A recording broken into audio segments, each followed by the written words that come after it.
Siz hali ham ChatGPT'ning asl maqsadi bizga ma'lumot berish deb o'ylaysizmi? Xato qilasiz. ChatGPT'ning asl maqsadi bu bizdan ma'lumot olish hisoblanadi. Qanaqa qilib deysizmi? Hozir tushuntiraman. ChatGPT yaratilishidan oldin Elon Musk va uning jamoasi inson miyasiga o'rnatiladigan chip haqida o'ylashgan. Bu chip orqali sizda bazaviy ma'lumotlar paydo bo'ladi.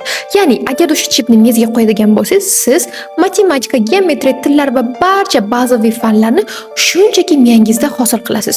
Ya'ni ularni o'rganishga yillar sarflamaysiz, balki boshqa muhimroq discovery'lar qilish uchun o'zingizni vaqtingizni sarflashingiz mumkin.